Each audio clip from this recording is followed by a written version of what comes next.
The pressure of final exams wrapped around the campus like a choking fog. Daniel became a ghost, buried in textbooks and political theories. Amina disappeared into moot court competitions and legal frameworks. Their once frequent meetings dwindled to passing glances and stolen smiles. Still, neither said a word about the growing distance. Fear, pride, and uncertainty silenced them. On their last day of campus, Amina left Daniel a note slipped between the pages of his thesis: "If our paths cross again, I know it was meant to be." Daniel read the note under a jacaranda tree, heart heavy. He ran to her hostel, but she had already checked out. Just like that, she was gone.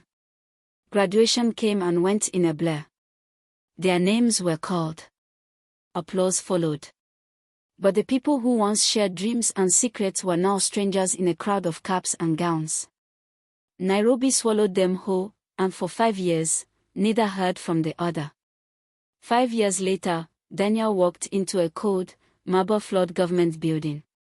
He adjusted his tie nervously. He was here for a coveted government service job. He had applied without hope, just another chance in a country where opportunity felt like rainfall in the desert. As he waited in the corridor, a familiar scent wafted past him, jasmine and lemongrass. He looked up. There she was. Amina. Still radiant, now dressed in a cream blouse and tailored skirt. Her hair tied back, eyes sharp. She froze when she saw him. The world paused. "Daniel," she whispered. "Amina," he said, his voice almost cracking. They both laughed awkwardly, trying to mask the tidal wave of emotion. In that sterile hallway, surrounded by strangers and the tension of competition, two long-lost hearts recognized each other. Fate had honored the note she left behind. Their paths had indeed crossed again. The interview panel was ruthless. Questions flew like arrows. Daniel spoke with calm precision, weaving his experience in public policy into passionate arguments for youth empowerment. Amina was fire, eloquent, commanding, strategic. She debated like she was in court, leaving the panel stunned. During breaks, they shared glances and brief chats, like old friends warming their way back into familiarity. But underneath the smiles lurked an awkward tension. Only two positions were available. If one of them failed, would bitterness follow? Still, that evening after the interviews, they found themselves seated at a roadside Nyama Choma spot, just like the old university days.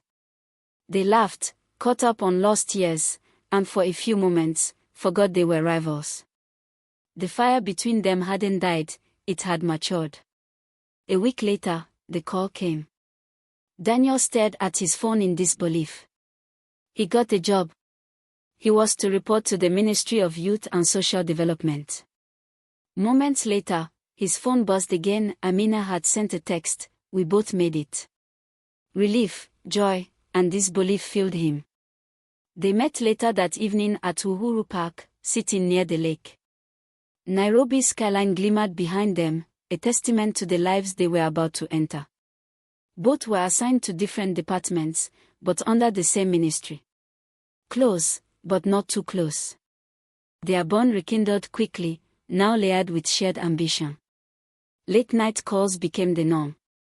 They debated policy over dinner, challenged each other, supported each other. Colleagues began to notice, whispering about those two graduates from Nairobi.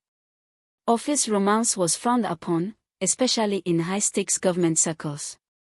So they kept it quiet. They shared secret glances during staff meetings, coded texts during work hours, and rendezvous at hidden cafes in Westlands. Daniel loved how Amina challenged him intellectually. Amina admired Daniel's quiet strength and honesty. They were no longer the uncertain students of 5 years ago, they were professionals, dreamers with scars. But hiding a blooming relationship was exhausting. One day, Amina's superior caught them laughing too intimately at a lunch event. Eyebrows raised. Rumors began. They knew the time for truth was near. Would love cost them their careers? Or would it become the very foundation that made their future powerful? 6 months into the job, Amina was offered a promotion to become the youngest deputy legal advisor in the ministry's history. It was a dream role. But it came with a condition: she would be transferred to Mombasa. Daniel was happy for her, but the news landed like a stone in his chest. They had only just begun building something real, something tangible. Amina was torn. She didn't want to leave him, but she also couldn't turn down the opportunity of a lifetime. One evening, as they sat under a street lamp outside Parliament, Daniel took her hand and said, "Go. Change the world. I'll be here." It was both a blessing and a heartbreak. Their love would now be tested by distance and destiny. Amina settled into life in Mombasa, sunshine, legal reforms, and a bustling coastal government office. Meanwhile, Daniel remained in Nairobi, focused on community development projects in slums and rural areas. They spoke daily, but the time difference in their schedules often left one of them dozing off mid-conversation. Video calls became their lifeline. They sent each other books, playlists, and late-night messages filled with hope and longing. But cracks began to show. Jealousy, insecurity, missed calls. One weekend, Daniel visited unexpectedly and found Amina having lunch with a charming colleague. Though innocent, the scene sent him spiraling. They argued. Words were said. Silence followed. For the first time since reuniting, their love felt fragile. After weeks of silence, Amina flew to Nairobi. She arrived at Daniel's apartment unannounced. He opened the door, surprised and guarded. "I don't want to lose you," she said simply, tears streaking her face. "I've been scared too," he replied. That night, they didn't speak much. They just held each other. The tension melted into something warm, forgiving. They realized they'd been treating love like a project, trying to manage it, schedule it, control it. But love, like destiny, must be lived freely. They made a pact: no more fear, no more silence. They would fight for each other, distance be damned. Together, they proposed a joint initiative, Project Umoja, a youth-centered program to bridge Nairobi and Mombasa communities through education and entrepreneurship. The government approved it. It became a national sensation. Amina focused on legal policy and funding. Daniel coordinated fieldwork and implementation. The project united them professionally and personally. They toured schools, gave speeches, mentored students. Their love story became part of the folklore in villages.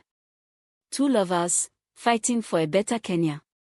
As their fame grew, so did envy. An anonymous blog accused them of nepotism and misusing funds. Headlines exploded. Social media boiled. They were suspended pending investigation. It was humiliating. Newspapers branded them as the lovers who stole dreams. In private, they leaned on each other. "This is a test," Daniel said, "of our mission and our love." They gathered proof, testimonies, receipts. After weeks of hell, the truth emerged: they had done nothing wrong. The blog was traced to a political rival. Their names were cleared. But they were changed.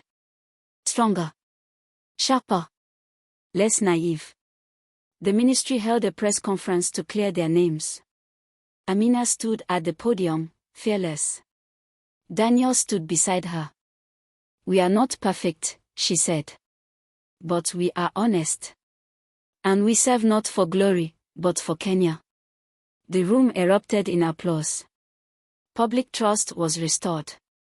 In fact, their popularity surged. Youth groups hailed them as heroes. Love and leadership became the headline in the Standard. Daniel proposed later that evening. Under that same baobab tree from university days.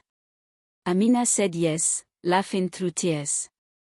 Their wedding was held at the Nairobi Arboretum, a fusion of Kikuyu and Somali traditions. It was colorful, spiritual, and filled with dignitaries, youth leaders, and old university friends. There were dancers, drummers, and ululations that echoed across the city. Even the president sent a congratulatory message. That night, as they danced under the stars, Amina whispered, "Who would have thought? Love in a lecture hall." Daniel smiled. "And now love in the whole nation." As husband and wife, they became a force. Amina launched a legal rights campaign for rural women. Daniel spearheaded a youth innovation fund. Together, they redefined what it meant to be civil servants in Kenya. They mentored hundreds, spoke at summits, faced down corruption. Their love was now public, but still tender and private in moments. Not everyone loved them. Critics called them too idealistic. But they didn't care. They had each other and purpose. Amina fainted during a speech in Eldoret. Rumors swirled. Was she sick? At a private clinic in Nairobi, the doctor smiled and said, "Congratulations. You're pregnant." Amina and Daniel were stunned. They stared at each other, laughter and tears blending. "Another chapter begins," she whispered. The news hit headlines again. Kenya's first couple of service expecting. Social media exploded with joy. Pregnancy wasn't easy. Amina suffered from morning sickness. Daniel juggled work and caring for her. They argued more, slept less. But every night, they read to the unborn child. Amina insisted it would be a girl. Daniel prayed for twins. When their daughter, Nia, was born, Daniel wept like a child. Holding her tiny hand, he realized, legacy isn't about laws or projects. It's about love passed down. A flood devastated villages in western Kenya. The government was slow to respond. Amina and Daniel went rogue, using their networks to deliver food, medicine, and shelter. Their actions embarrassed higher-ups. They were summoned, threatened with suspension again. But when media showed videos of rescued families chanting their names, the government relented. They were promoted instead to national development strategist roles. With their new positions, they launched the Legacy Fellowship, a mentorship pipeline for university students in politics, law, and social work. They returned to the University of Nairobi as guest lecturers. Students flocked to their sessions. Some cried. Some proposed. Underneath the lecture hall stage, Daniel carved their initials, D+A = forever. On their 10th wedding anniversary, they returned to the baobab tree on campus. This time, with Nia, now 9, skipping between them. Daniel pulled out the old note Amina had written years ago. "If our paths cross again, I know it was meant to be," she read aloud. Our paths didn't just cross, Daniel smiled. They built a road. They kissed under the stars, as the wind whispered through the trees, telling their story to the night. A love story born in a lecture hall. A legacy written in service.